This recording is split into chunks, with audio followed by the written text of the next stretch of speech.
It's easy to grow more vibrant plants. Just feed them with Miracle Grow Shake and Feed. Shake a little around your plants once every 3 months and you're good. That's all you need to know.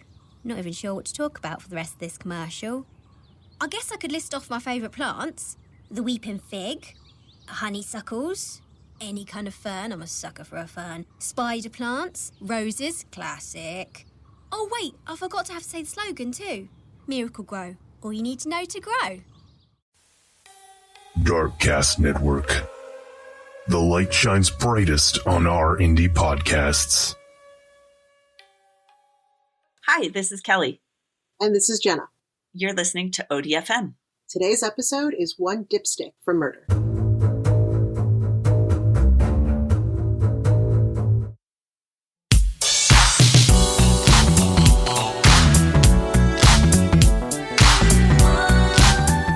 This story is from May of 1992. May 1992, that would be junior year of high school for the both of us, right? Yes. Okay. Now, this is one of the first true crime... True crimes. One of the first true crime stories that really caught my interest. Ooh, okay. For a couple of reasons. One, it was heavily sensationalized. Two, the accused was my age. Ooh, okay. And three, there were not one, not two, but 3 made-for-TV movies Holy about balls. this case. How many times can you remake a... Right? Okay. And 2 of them starred actresses that I liked who were also my age, Alyssa Milano and Drew Barrymore. Oh, yes. Boy, they got 2 that couldn't even look close at all. Like Right? 2 different sides of the spectrum. Okay. So, I am, of course, talking about the Long Island Lolita herself. Oh, yes. Miss Amy Fisher. Amy, what up, girl? So Okay. I felt like I knew this story, but I knew this story as like a 17-year-old. Yeah, as the TV Right? shorts showed us. Yeah. Exactly. And the made-for-TV movie and hard copy, that's what I knew, right? Yep. So I decided to actually research this story like a real true crime story and find out the real detail. I haven't heard stuff about this in years, so I've forgotten everything anyway. Plus, the wife, I mean, we're older than the wife. Was then Now. at the time? Oh my Yes, she was 37 at the time. Whoa. And had that's 2 crazy. kids. So we're older than that, and we have 2 kids. So actually, right now, we relate more to the victim. Wow. So that was also another reason where I was like, oh, this is going to be kind of weird to cover. That's mind-blowing. Yes. Ooh, because I remember thinking how gross she'd be with somebody who's so much older. Right? Ew. Oh, yeah, that part hasn't changed. Oh. He's still gross. He's still gross. Still gross. He was always gross. Yeah, that we got from the start, and that has not changed. No. Okay, good. We're going to start here on Tuesday, May 19th, 1992. So this is a Tuesday. It's the middle of the day on a Tuesday, right? Yeah. We're just like counting down to the end of the year. Like, come on, summer. We can do this, right? So close. 37-year-old Mary Jo Buttafuoco, which, by the way, they're right there, okay? Yeah, when you're in high school and the name is Buttafuoco, it catches your attention. I'm sorry. It's so close, but fuck her. I mean, it's just so close.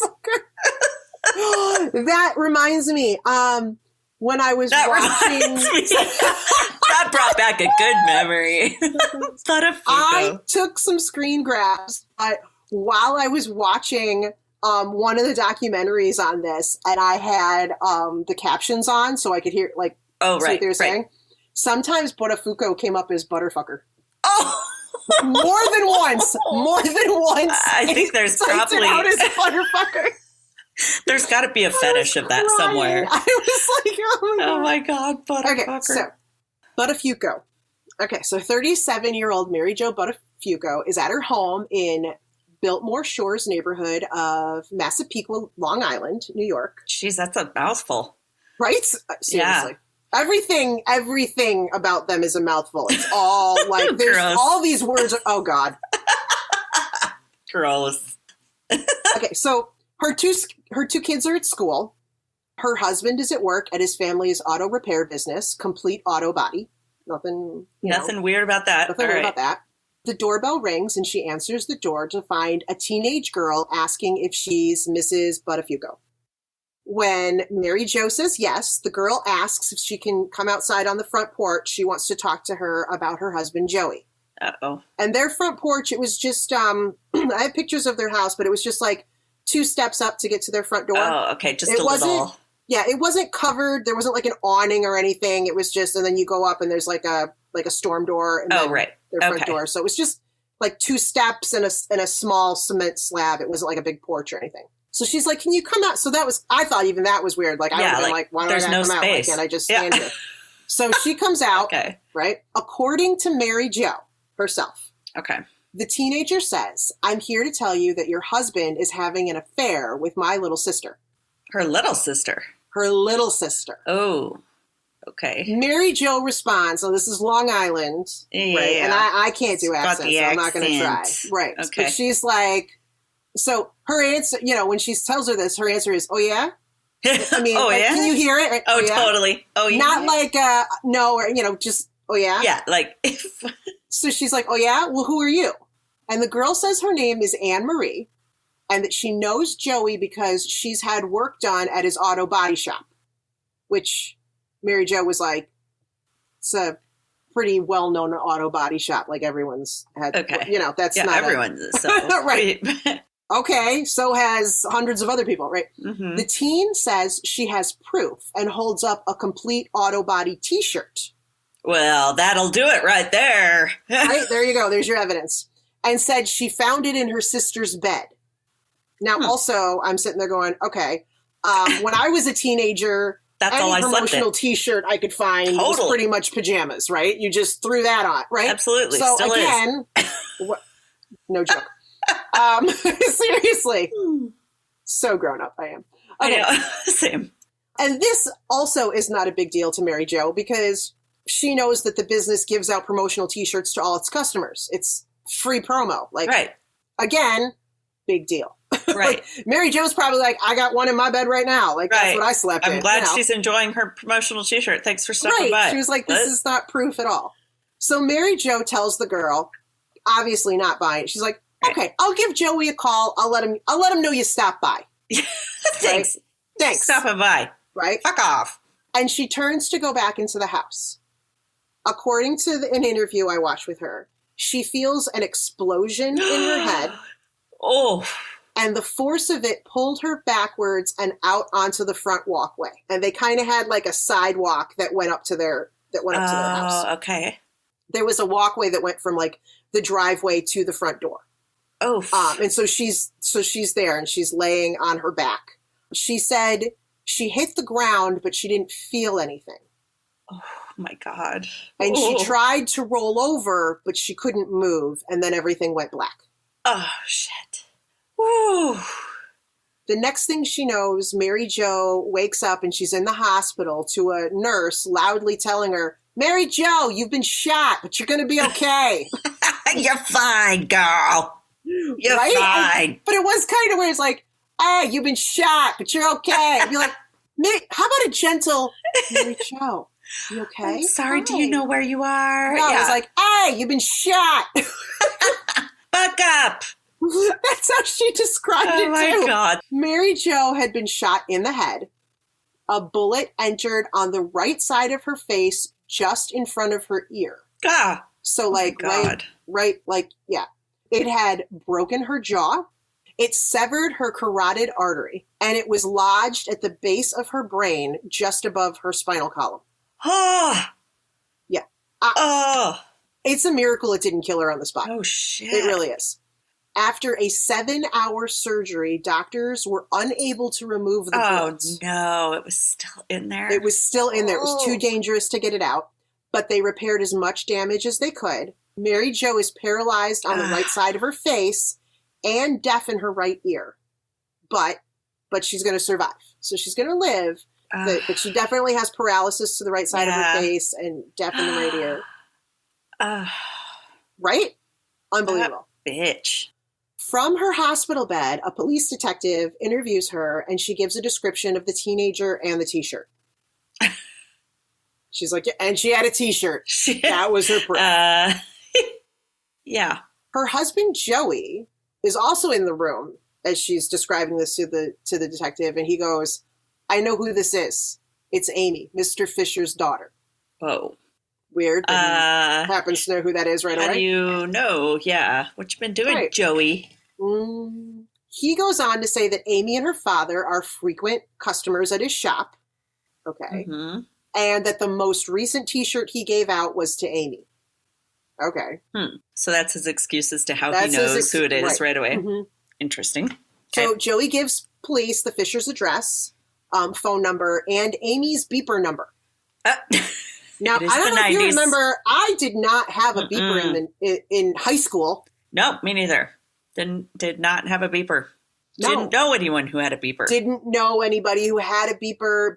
I got my first one just as I graduated college, so at least 4 to 5 years later, and I did it so that when I was freelancing, I could. That was the whole reason I got it. It wasn't because I, was that dealing drugs. Popular. Oh, yeah. Or dealing drugs. Nobody needed to get a hold of me that bad. No, I had no beeper. So I certainly didn't need one junior year of high school. I can tell you that. So they need me at band practice. Oh God. Okay. Joey has Amy's beeper number, and he also mentions that back at the shop, he has photos of Amy that Amy had given him. Yeah, something's weird there.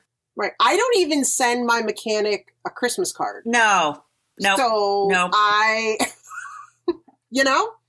interesting. Only reason I would is because my mechanic's wife is one of my good friends. So that's again, way different. Way different. Oof. So detectives have Joey page Amy to track her down. She calls back immediately. Oh, shit. Joey asks where she is, and she says she's at home, with her parents because she's... Yeah, because she's a teenager. After the call, she hangs up and she immediately leaves the house. Uh-oh. And drives away, but is picked up by police a block away. Yeah, so All they right. were ready. Mm-hmm. And then she's taken down to the Nassau County Police Department, and she is arrested for attempted murder. Whew, that went fast. All right, Joey, we need to know a little more about what you've been up to, buddy. Right. Amy Elizabeth Fisher was born on August 21st, 1971. That can't be right. She's older than us then. I think I wrote that down wrong. It must have been 74.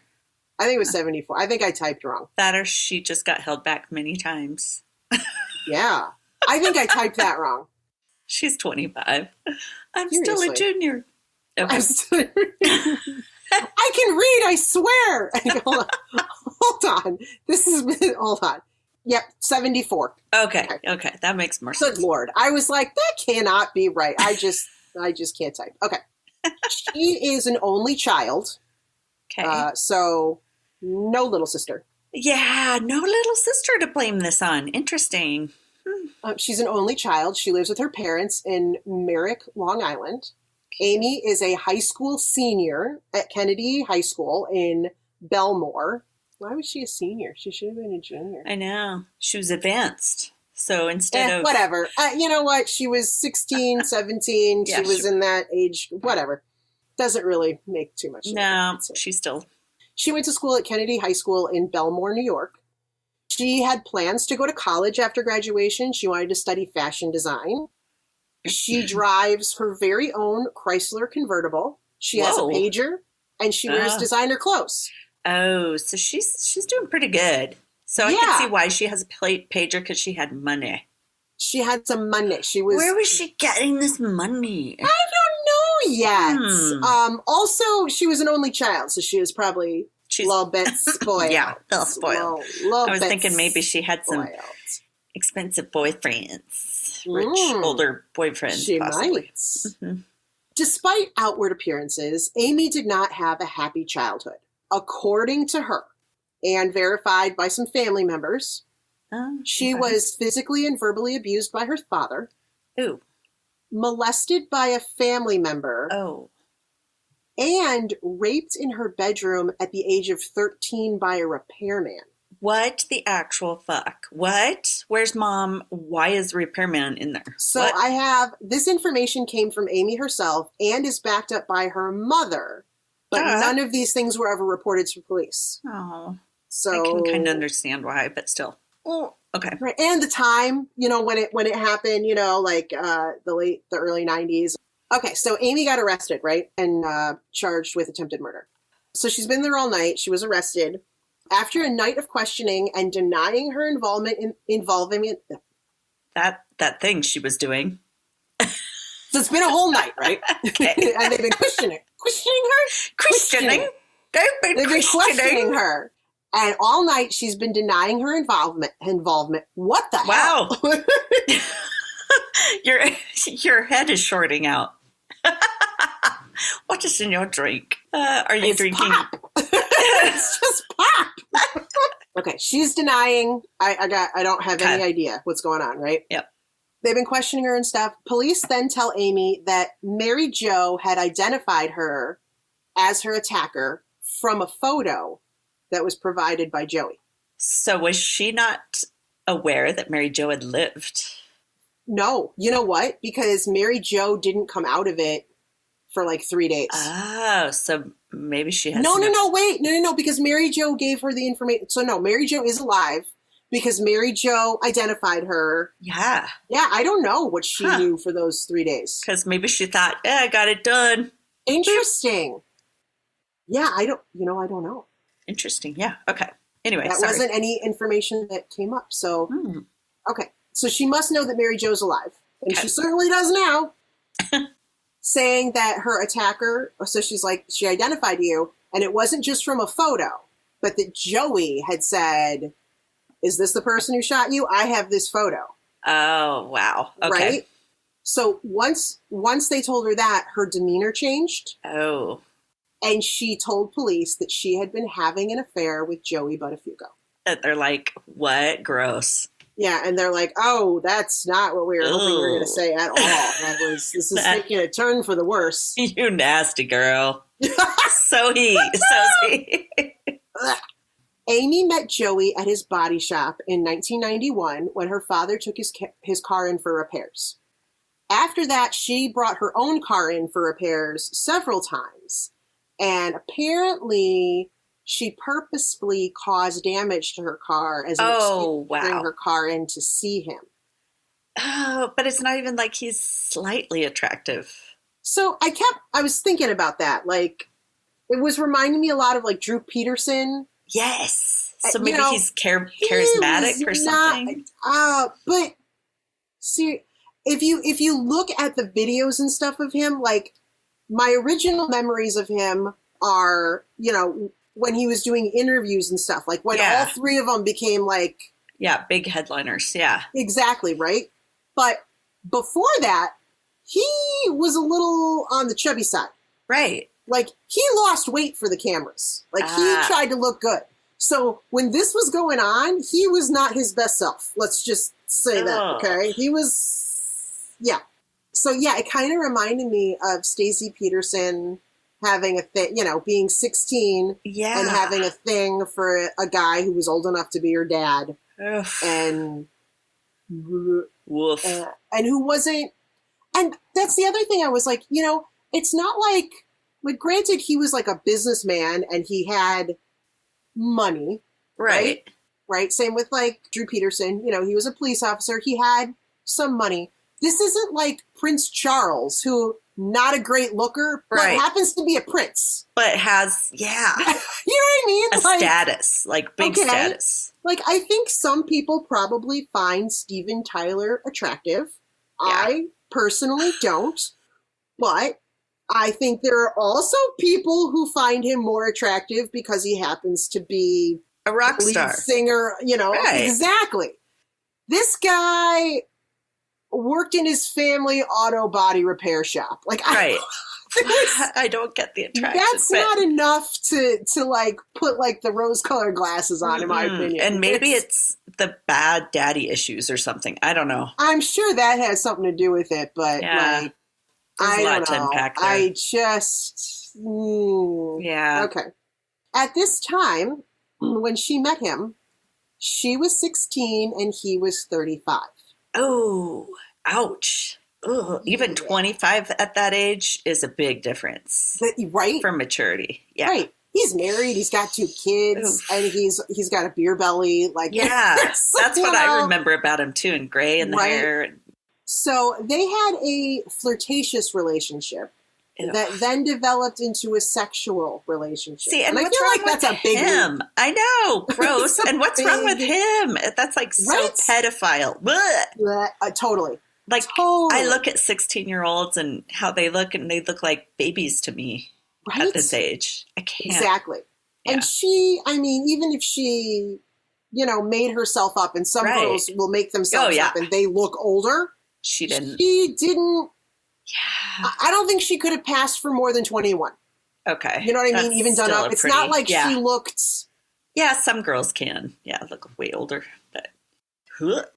Amy tells police that what happened was Joey drove her home one time from the repair shop, and her parents were out, and they ended up in her bedroom having sex for the first time.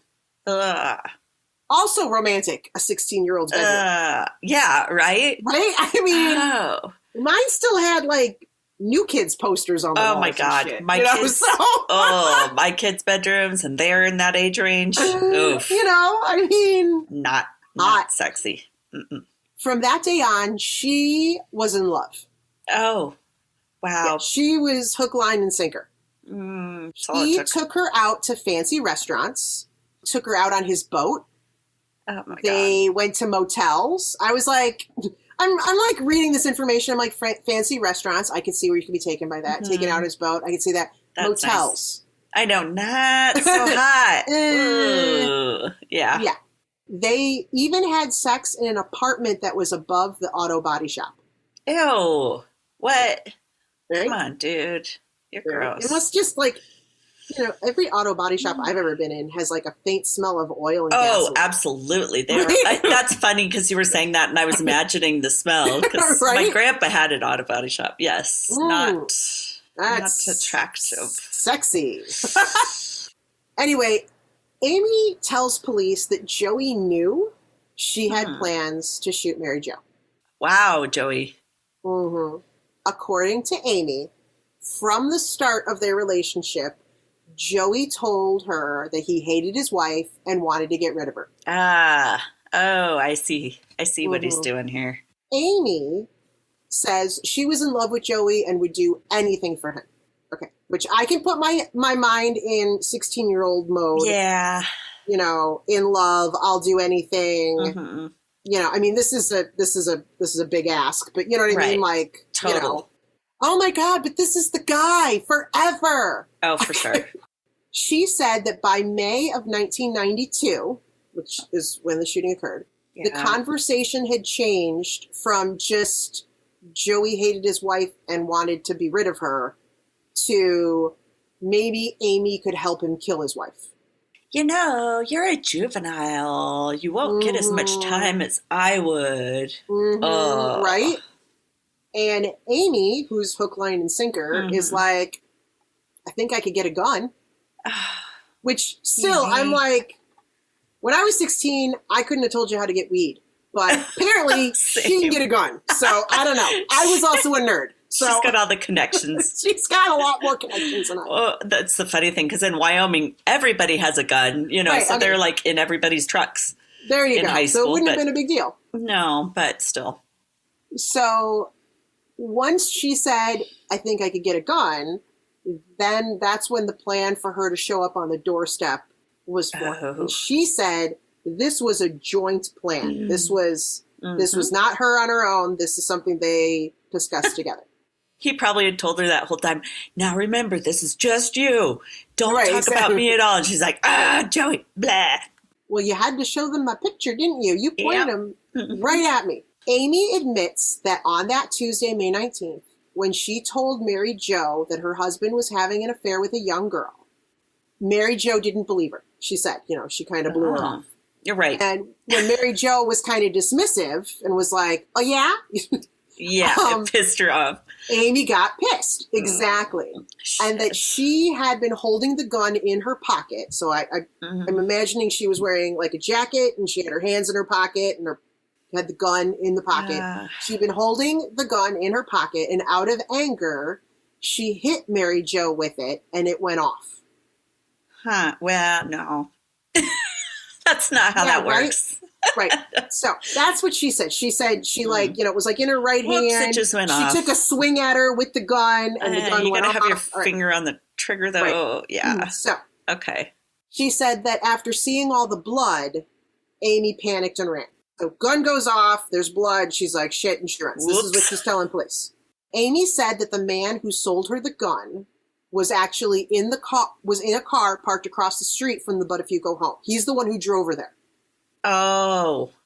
So there's all kinds of stuff about how he was involved and whatever, but he's a full service gun provider. Exactly. I'll even drive you to where you're going to shoot someone. Right. The gun for $200, another $50, and I will be your driver. Seems like a good deal. Wow. Right? Yeah. He's the one who drove her there. He was parked across the street. And so she just runs to the car. They drive off. And she said that he tossed the gun and the shirt into a sewer drain. Because that shirt is such great evidence. I know, right? So they took the shirt with them. Oh, man. At the end of her police interview, Amy signs a written confession. Ooh. So she said all that. They wrote it all out, and she signed it. All right. It's official, girl. It's official. I think she should have had a lawyer, but that's me. Oh, she didn't have a lawyer present. Well, she's 16. Oh, she is. No, she's 17 at this point, I believe. Yes, and she's 17 at this point. Sorry. Oh, she probably didn't have her parents in there, too. Yeah. No, she didn't. And although I believe at least as far as statutory rape, 17 is an adult. So maybe she didn't have to. I don't know. Oh, man. She was in there by herself. The next thing police do is interview Joey Buttafuoco. Oh, God. He denies any knowledge or involvement in the shooting. He denies having a sexual relationship with her. Of course Deny. Yeah. Right? Mary Jo asks her husband. This is an interview that she gave. She's like, I asked him if he had a relationship with Amy, and he denies it.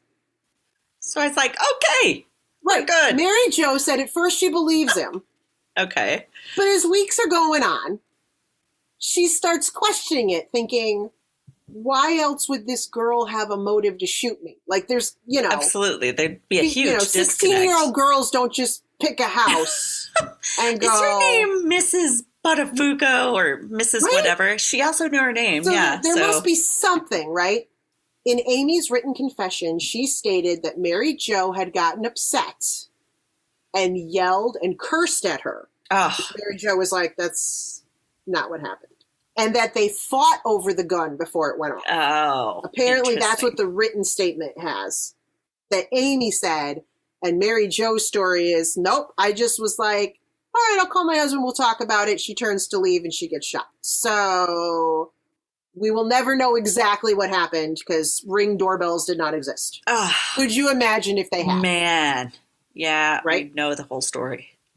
3 days after the shooting, Amy Fisher is arraigned on charges of attempted murder. Her bail is set at $2 million, which is the highest in the history of the county. Her attorney, has an attorney now, raises the money by selling her story to a movie production company.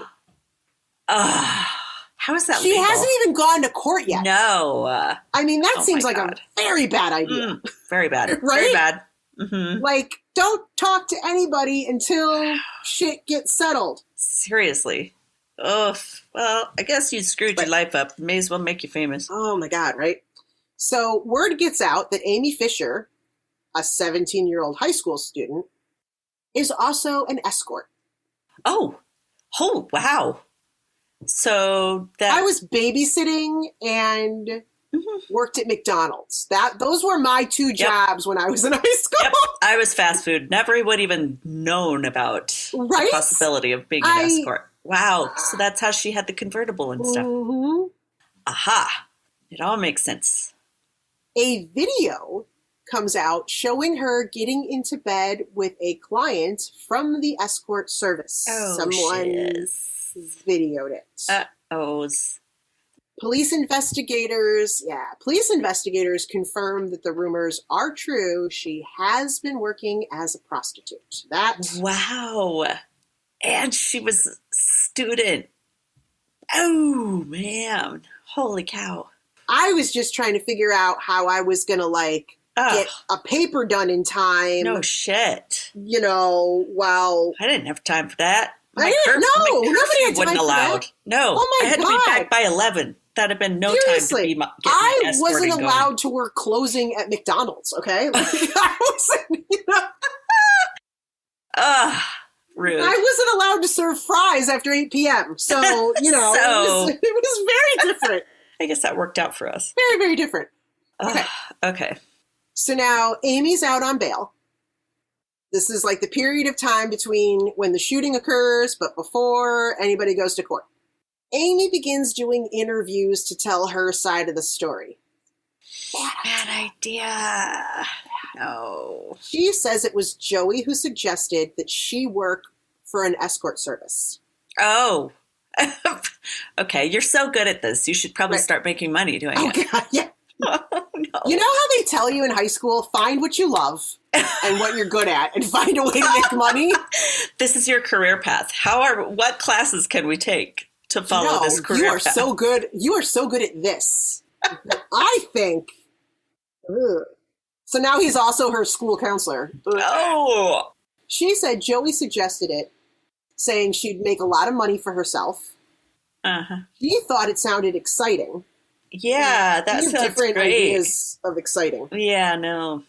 Yeah. And she, in the interview, said that it turned out that Joey liked to hear stories about her dates. Ew. So while they were dating, then he would be like, she would. Oh my God. Yeah, so much of this is vomity. It's very vomity. Very, very vomity. I'm sorry. I should have given a vomit warning at the beginning of this episode. Trigger warning. She also says that after 4 months, she asked Joey to leave Mary Jo to be with her. She was... Oh. This was not a 4 months. part-time. This wasn't a fling. Wow. Well, relationships are accelerated in high school. Right. You gotta... Exactly. Yeah. Right? 4 months is practically like a year. Totally. Right? If you date someone for 2 years, you're practically engaged. Oh, you totally are. I mean, right? you're common law by then. Ooh, right. Oh, God. Okay. After 4 months, she asked Joey to leave Mary Jo. When he didn't, she ended the relationship. This is all from her point of view, by the way. Oh, right. Okay. She ended the relationship, but became so distraught that she attempted suicide. Okay. So she had obviously some issues going on, Yeah, but I she also definitely remember being 16. Oh, yes. And Everything getting broken up with, and very it was dramatic. literally the end of the world. It is very dramatic times. Possibly go on. Okay, so she attempted suicide. A little trigger warning here. You might want to fast forward 30 seconds. Her mother found her in the bathroom after cutting her wrists. So it was a legit attempt. And a month later, she started dating Joey again because that's the smart way to fix that. Because that's healthy. Oh, no. Problem solved. Mm-hmm. Now I'm good again. 4 months after the shooting, Amy takes a deal and pleads guilty to the lesser charge of reckless assault. Okay. Right. That's a way lesser charge. Yeah. Right? Especially since a gun was involved, I feel like. Okay. In court, she tells the judge, because, you have to admit your guilt if you're going to take a plea. Right. Okay. So in court, she tells the judge that on May 19th, she went to see Mary Jo Buttafuoco with a loaded gun in her pocket. She says that she confronts Mary Jo on the front steps of the house, and when Mary Jo turned to walk away, Amy hit her on the back of the head with the gun. Okay. She went to hit her a second time, and the gun went off. Oof. But she also mentions in court that at that moment she had kind of a PTSD flashback to her violent childhood. Whoa. But she's the one being violent. Yeah. Okay. So, her rage or whatever, it was kind of it reminded me of she qualified it, if that's the right word. Like when someone says, well, I'm sorry, but you did this first, right? It was like, but it wasn't she really my fault. She admitted her guilt, but she kind of gave herself an out at the same time. I hate that. Amy's 21-year-old ex-boyfriend. So her ex was also far older than her. God. Oh, this is where he is. His name is Peter, Guagenti. She is not into common names. No. She's into the Italian. Yeah. I think. I'm not going to make a gross reference right there. Okay. So sausage. I heard it. That's what I was thinking. Italian sausage. Okay. Sorry. Her 21-year-old ex-boyfriend, Peter Guagenti, or whatever his name is, he's arrested and sentenced to 6 months in jail because he's the one who sold her the gun and he drove her to the him to the house. Wow. So he got 6 months for that, for being the getaway driver and selling a 17-year-old a gun. So Amy has taken a plea. She has admitted guilt. She hasn't been sentenced yet. There's like that period of time. Okay. Yes. Sentences. Investigators now turn their attention on Joey. They uncover multiple motel receipts as well as registration cards at motels that are all signed Joe Buttafuoco. Oh, Joe. Yeah. You dumbass. Yes. Signed his name. He didn't use like a fake name like Fred Flintstone or something. Yeah, nope, something. He signed his own name. That's smart. In New York, statutory rape is considered having sex with anyone under the age of 17. His relationship with Amy began 6 weeks before her 17th birthday. Ooh, yes. Mm-hmm. So some people were like, this is stupid. What's the difference? Blah, blah, blah. But at the same time, I also was of the mind of, yeah, I don't see that this was all her on her own. No, he's the adult in the situation, so. We could use air quotes with the adult. Yeah, oh, hi, adult. Blue just got up and shook. Sorry. Sorry, she just woke up. She was napping through this. This is a very excited episode. Yeah, she's like, heard it. Right, she's like, yeah. So Mary Jo makes continuous statements to the press expressing her anger at the DA for accepting Amy's story over her husband's.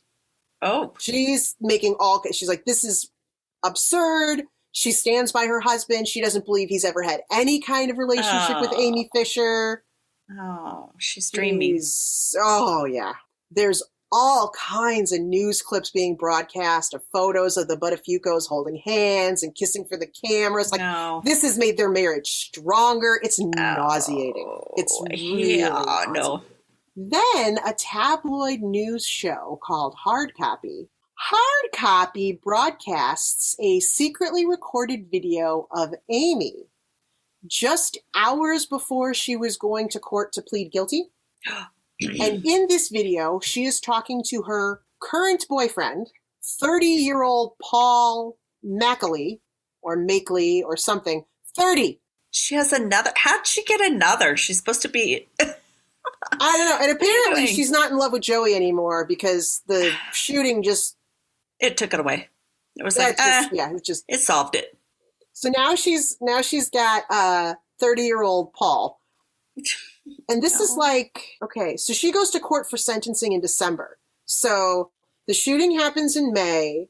She takes a plea deal. Like, this is all in a couple of months. So she's in love with Joey. Now she's not in love with Joey. She's also out on bail. Yeah. And she's taking a plea deal. And where did she have time to meet a 30-year-old boyfriend? Right. Like, are you still taking high school classes too? God.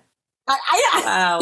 She's talking to her current boyfriend in this video that they broadcast, telling him she wants to marry him so that they can have conjugal visits in prison. Oh, stop it. Yeah.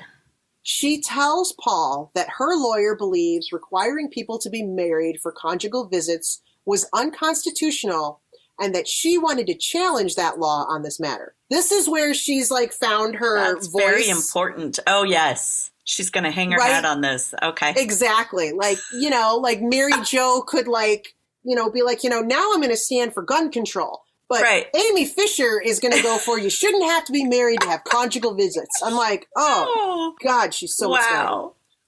So, wait, I'm sorry. There's more. Oh. Quote from the video from wonderful, Amy. Wonderful. When she said that she wants to change this law. That will keep my name in the press. This is what she wants to be associated with. Wonderful. I want my name in the press. Why? Because I can make a lot. If I'm going through all this pain and suffering, I'm getting a Ferrari. Yeah, but you're not going to be out to drive it probably. So what? That's wonderful, Amy. What? Wow, delusions run deep in this Right. The video is so damaging to Amy's credibility that the DA decides not to pursue any charges against Joey. Wow. So that pretty much, she just fucked up the whole statutory, right? They determined that her lack of remorse and her erratic behavior, which included 2 more suicide attempts. Holy cow. Since the shooting, won't make her a credible witness against Joey. Yeah, she's kind of screwed herself in many ways. Yeah. And still found a way to find a 30-year-old boyfriend. I know. I'm so, wow. Okay. Then, in December of 1992, Amy goes to court for sentencing. She hasn't even been sentenced yet. Like, holy shit. Shut your pie hole. Time. Right. Shut your pie hole until you get sentenced before you make it work. But no. She is not open to that. Okay. So Amy goes to court for sentencing. Mary Jo reads a statement she's prepared. And this was, I'm gonna read to you a quote from her statement. Okay. I ask that this court recommend that she serve at least 7.5 years. The bullet is still lodged in the base of my brain and causes me constant pain and suffering. And if there's any unnatural movement of the bullet, I am faced with paralysis and perhaps even death. Holy shit. Right? My 2 beautiful children are having a difficult time leaving me alone. They are afraid I may not be there when I get home, when they get home from school. Oh my God. This happened while they were at school. All this damage by someone who still shows absolutely no remorse for her actions. Yeah, absolutely. But then, right? Mary Jo, you shouldn't be with Joey. I'm sorry. He's nasty. He's scummy. So then Amy addresses the court before sentencing, speaks on her own behalf. And she says, Your Honor, the truth is I did something that was so awful and I wish I could take it back. It's also the truth that I had an affair with a married man. And it's also the truth that Joey knew of my intentions towards his wife and he encouraged me. These things, Your Honor, they are all true. They are facts. And I cannot and will not take them back for the sake of harmony. So, she's like, if I'm going down for this. Yeah, you need to go down too. Right. Yeah. It wasn't just me. Absolutely. The judge sentences Amy Fisher to the maximum sentence of 5 to 15 years in prison. Don't really understand how you get 5 to 15 or what that means. Like, how do you, I don't know. Huge difference, yeah. Right? There's a big difference there. There's, so 5 to 15. So outside of the courthouse, Joey stands in front of the media and calls Amy a liar. Oh. And swears he never had a sexual relationship with her. Mm-hmm. Oh, God, I still remember seeing those. Right? Yeah, and being like, you're right, dude. Nobody believes you. Except your wife. That was December 22nd. A few weeks later, on December 28th, 1992, this would have been Christmas break for us, and I remember this. Oh. The first of the 3 made-for-TV movies airs. NBC's Amy Fisher, My Story, starring Noelle Parker as Amy. This was the one that I watched. Okay. And that I based all my information from at the time. And I watched this one, and it was easier for me to watch it because it was an actress that I didn't recognize, and she looked like her. Like, she very much looked like her. So I watched that one. Okay. Then I remember, and I checked the dates and stuff of all this. 6 days later, ABC airs the Amy Fisher Story starring Drew Barrymore. That's so bizarre to me. CBS airs Casualties of Love, the Long Island Lolita Story starring Alyssa Milano on the same night. Oh my God. And I remember, because I remember sitting there with the TV with the remote switching back and forth between the 2 movies. To see if the stories were the same. Because I had a hard time watching them because both of the actresses I knew. Yeah, absolutely. So I had a hard time picturing them. Plus, they were totally going full Long Island. Oh, no. Accents and everything. Picture The Nanny. Like, they were full, and they were both. I could see Alyssa Milano doing that, but Drew Barrymore? Right. That's weird. It was cheesy as hell. It really was super, super cheesy. And so I didn't watch either of them really. But the first one was the one that took all the information from Amy's point of view. Oh, and so that's what I went off of, because I was also 16, 17 and had no idea what I was doing. So anyway, besides all these made-for-TV movies, and probably also because of these TV movies, Joey is enjoying his newfound fame. Oh. Again. He was so sleazy. Right. I keep picturing him like Drew Peterson out on the front lawn wearing his sunglasses, posing for the... Get more pictures. He was playing up his role as devoted husband and family man. Right? Yep. All these interviews and stuff. So he's bragging about that. But he had also apparently bragged to his employees about his sexual escapades with 16-year-old Amy. Not even 17, but 16-year-old. Oh, snap. Right? Remember, I mean, they used to have flings right upstairs in the auto body shop thing, right? Well, watching Joey lie repeatedly on TV started to get to be a bit much, and some of those employees went to the DA with the information they knew. Yes. They're like, all right, now he's going to get famous for this shit too. Took a little while, but in April of 1993, Joey Buttafuoco is indicted for statutory rape. Finally, something. He pleads not guilty. What? I didn't do anything wrong. I did not have sexual intercourse with that woman. The DA has uncovered all kinds of evidence of the affair. Joey and Amy spent a lot of time together, and they did not hide their relationship from either his friends or her friends. So there were all kinds of witnesses. Oh my God, these two. You can't just say something didn't happen when people know. When people have seen it with their own eyes. In an interview on the TV show American Justice. Love that show with my Yes, it's a good one. Yes. Oh, Bill.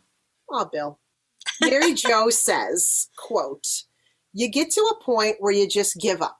And they were going after him not for conspiracy to commit murder, not for, anything really, really bad. They were going after, they were going after whether or not he had sex with her while she was still 16. Girl. Because at 17, it wasn't illegal. Is she not concerned even about that? I mean, no. It's your husband. She keeps talking. She goes, and we said, what are we fighting for? Everybody had sex with Amy Fisher. She was a working hooker. Again, totally delusional that your husband had anything to do with this. I mean, God, that's nice. You're so devoted, but whoa, there's a time for realism too. Reality. Bring it on. Because they didn't want to drag it, because Mary Jo didn't want to drag all this out. Oh, how awful for her poor husband. Yes, poor Joey. Joey takes a plea deal and pleads to 1 count of statutory rape.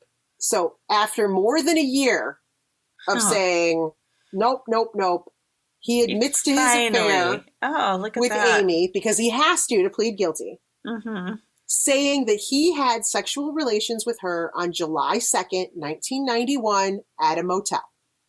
So one time. That's it. One time, just before her birthday. Her birthday's in August. This was in July. And Mary Jo stands by her. Oh, wow. Mary Jo. Is she kind of liking the fame, too? Not that I want to drag down the victim in all of this. She seemed more like she didn't. She was... Okay. That's hard. So he pleads guilty in court, right? Takes a plea deal. A month later, Joey returns to court for sentencing. This is the best. He arrives in a Rolls Royce. Oh, God. I'm sorry, a Rolls-Royce limo. A Rolls-Royce limo. Of course, yes. Wearing what is now his signature style snakeskin cowboy boots. Ew. Could he be any more disgusting? Right? That's so slimy. Amy, who's now 19, was brought to the courthouse from prison to make a sentence at his sentencing. Because technically, she's the victim. Yeah. In this situation here. So, right? She... In her statement, she blames him as a man twice her age for introducing her to an adult world that she wasn't ready for, and for teaching her that it was okay to disrespect herself. I just wonder whether she had already been an escort before him. Yeah, I don't know. Was she an escort before? Was she? Yeah. I don't know. I mean, I can't imagine she was inexperienced before she met him. I don't know, but yeah. Okay, so she also states that she would not be where she is today if it hadn't been for Joey. That's definitely true. Right. Maybe she would have been in college. Maybe she would have been. What was that? What was the Heidi Fleiss? Remember? Ooh, yeah, Madam. The Madam. Yeah, you know? She could have had her own. Right? Brothel. Who knows? Aim high, kids. Aim high. At least. Don't sell yourself short. Be an entrepreneur. The judge sentences Joey to the maximum sentence, which is 6 months in the county jail. It's not a lot. But the cool part, at least for me, is he arrived by limo, but he leaves in handcuffs. Yay! He was taken away immediately. Unfortunately, he only served 4 months before being released. Wow. Because of that damn good behavior, probably. Joey and Mary Jo move to Southern California after he gets out. You know, fresh start. You know, for their rock solid marriage, right? And Hollywood happens to be there. Right. So in 2003, Mary Jo files for divorce. Ooh. Starting in 2006, she undergoes several surgeries to help restore the paralysis in her face and improve her hearing, which there were some pictures, like it gets drastically better. It's not perfect, but far better, right? Good. In 2009, she is inspired to write a book after her son refers to Joey as a sociopath, which I don't think he's wrong. Nope. You're not wrong, son. You're not wrong, son. So this inspires her to write a book, which I can't even tell you how much I love this. The book is called Getting It Through My Thick Skull. Why?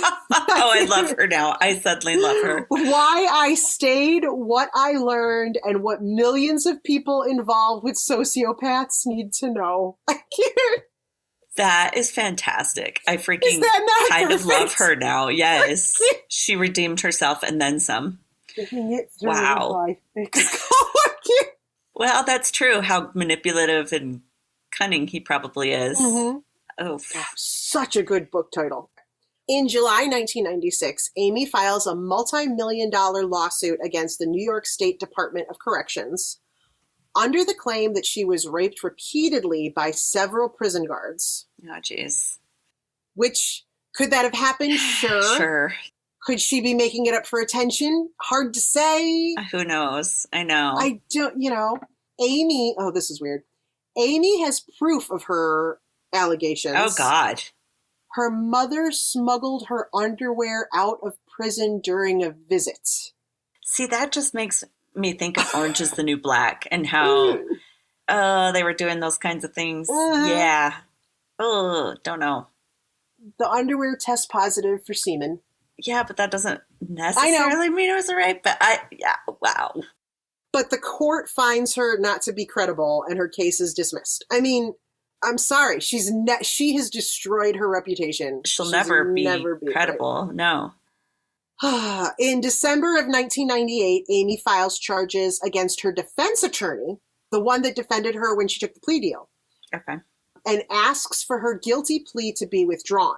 She wants to withdraw her plea deal. Okay. She claims her lawyer lied to her during her trial in 1992. And that they also had a sexual relationship. So, is it weird and gross that Mary Jo was like, well, everyone slept with Amy Fisher? Yeah. Well, now we kind of see why. So, of course, the lawyer denies the claim. The lawyer denied the claim. Same diff. So the lawyer denies her claim. Of course. But in April 1999, a judge grants Amy's petition and vacates her initial guilty plea on the grounds of ineffective counsel. I don't really know exactly how that happened, but she was able to remove her guilty plea. Okay. This kind of confused me a little bit. So now she's still in jail. She withdraws her guilty plea, but she pleads guilty again to the same charge. Okay. But this time, Mary Jo attends the sentencing. Good. Okay. And testifies on Amy's behalf. What? Wow. Against Joey, maybe? About him? Several months prior to this, they had begun corresponding. Oh, wow. While she was in jail. I don't know how that started. I don't know who started where. Maybe Mary Jo was like, yo, I finally figured this out. I don't know if Mary Jo was like, okay, I admit it. There was a relationship. I don't know if Amy sent her a letter saying, I'm sorry, I shouldn't have slept with your husband, and but like seriously, and I shouldn't have shot you, but oh my God, I was a stupid 16-year-old, whatever. So Mary Jo tells the court that she has forgiven Amy and that she deserves a second chance. The judge sentences Amy to a reduced sentence of 3.5 to 10.5 years, which makes Amy immediately qualified for parole. Holy balls. That's crazy. Right? So in May of 1999, so she has not divorced, Mary Jo has not divorced Joey at this point because she files for divorce in 2003. So in May of 1999, after 7 years in prison, Amy Fisher, who is now 24, is out of prison on parole. So she served 7 years. That's insane. Right? Oh my God. In 2003, Amy marries Lou Bellera, a former New York City cop, because why not? Yeah. He is, okay. Oh my God. Vomit trigger warning. Oh no. He is 24 years her senior. God, she definitely has some issues. She definitely has some issues. Amy puts out a biography by Robbie Walliver. I don't know. So he writes it, but it's her biography called If I Knew Then.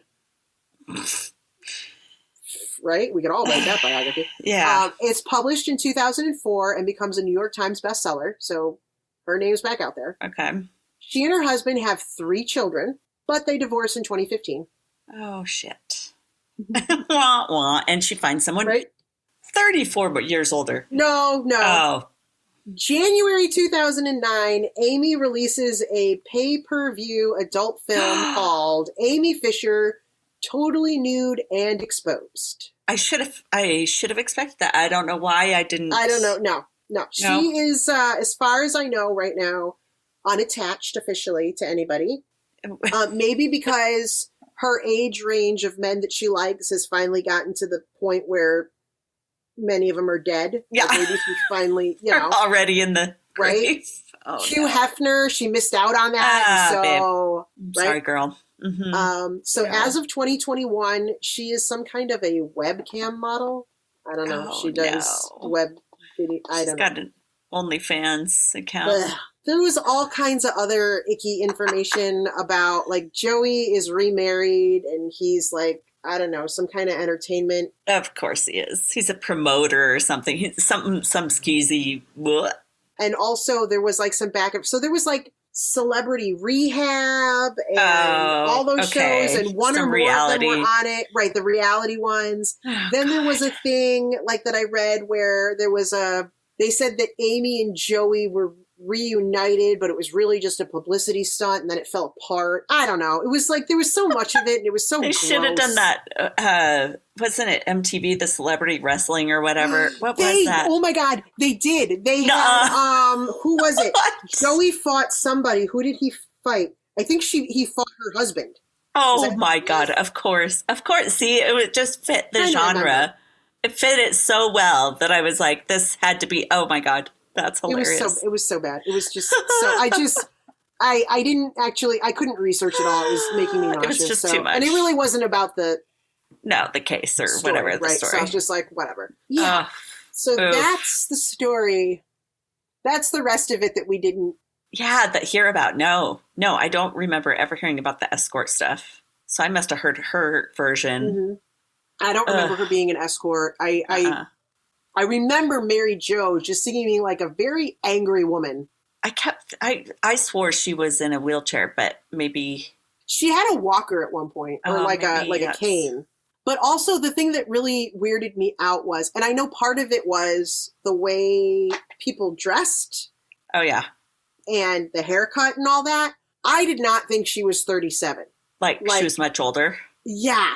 There's very dowdy dressing at that point. Yeah. Yes. Ugh. That was like the in thing. And it's just like, I was like, she was 37? Have you seen that meme? There's like a girl she's gotten her school picture taken and she's like, somehow I turned from 9 to 55 within a year. She's got that outfit. That's exactly that style. And the short hair.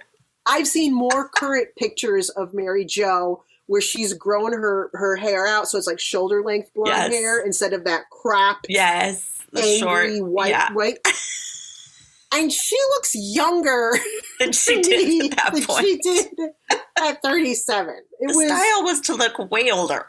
Oh, it was very harsh. It was terrible. It was terrible. And I also related to Amy Fisher because at that time I had reddish brown hair with the perm. I thought you were going to say you had your escort business. Right, yes. Of course. Okay. Anyway, you had your perm. Yes. I had my perm. It was long. So it looked like it. It's just that like mine, I let the curls form. Hers like made this frizz. It like, oh yes.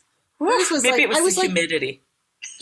Maybe that's it. But I was just like, girl, stop taking a brush to that. That looks terrible. My sources, NewYorkDailyNews.com. The very interesting American Justice Season 6, Episode 4, The Amy Fisher Story, starring Bill Curtis. Bill. And a Mary Jo who is very, very, very blinders on.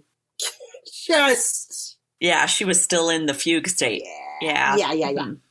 Esquire.com, RollingStone.com, and of course, Wikipedia. Of course. I mean, yeah. All three of them have their own Wikipedia pages because all three of them are famous in their own right. They have IMDb. Right? Yeah. Also, those made-for-TV movies, not the highlights of either Drew Barrymore or Alyssa Milano's careers. I can imagine. They were kind of on the downswing at that point. Right then. Kind of gross. Yeah, before they made their upswing again. Right. It was that period between when they were child actresses and they were doing really good, and then they were in the awkward stage. And getting a little wild. That role did not do them any favors. And then they went. Oh, yes. So our shout outs. Yes. We have 2 new Patreon members. Oh, my God. That's so awesome. Brianna, who's just like one of my favorite people on earth. And I love her. Thank you, Brianna. Thank you, Brianna. She's badass. And Pam, who is the Long Road Trucker. Yes, reached out. What is it? Not Long Road Trucker. What else wasn't it a different? I don't know. She's a trucker. And she listens to us, and apparently we amuse her during her long drives, and boy, do we appreciate long that. haul trucker. Long haul. That's the word you're looking for. Yes, boy, thank you. Suck. Thank you, Pam. It was Pam. You know what? You reaching out and saying something that meant so much. That was awesome. And totally. Now that you're a patron too. Wow, thank you. I know you guys are amazing. So thank you for doing that. Thanks, you guys. That's super, super, super awesome. And thank you for listening to the Long Island Lolita. I am so embarrassed. I'm pretty sure in some senior quote thing, I don't know, I said something like, who's your hero? And I was like, Amy Fisher. Because oh my God, I can't even, because we need to find that somewhere. Oh God. You were being funny. Yes. And now it's like coming back to haunt you. Oh my God. That's horrible. I hope it wasn't in anything important. I know. I hope it because I could just see my mother like, are you serious? You put that down officially? Like it's in print? Like, I mean, I know it's not in my yearbook. It was probably it was in some senior publication thing. Oh God. Yep. It's out there for the world to see. Good. Someone needs to dig that up. No, that's okay. All right. Well, thank you for listening, guys. Thanks for listening. Back next week. Hopefully no more universal curveballs. Universal curveballs. We could use universal curveball. I'm like, what's a universal curveball? Everybody gets a curveball today. It's universal. Oh, God. All right. Thanks, everybody. Good luck. Bye. Hey, Oddies. Thanks for listening to another episode of ODFM. If you're a longtime listener, hey, we cannot thank you enough for your continued support. And if you're a new listener, thanks for giving us a try. If you like us, please drop us a like, subscribe, or rate us so we can share our stories with more people around the world. And if you'd like more information, like links to our podcast and socials, along with our Patreon fan page, those links are all on the link tree under ODFM Podcast. That's linktr.ee/ODFM Podcast. Side note, you guys, we're obsessed with fan art, and we love making things with it, like stickers for our fans.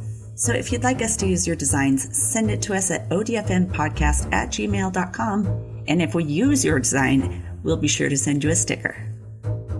Thanks for listening to another episode of ODFM, hosted by Kelly DeVries and Jenna Swanson.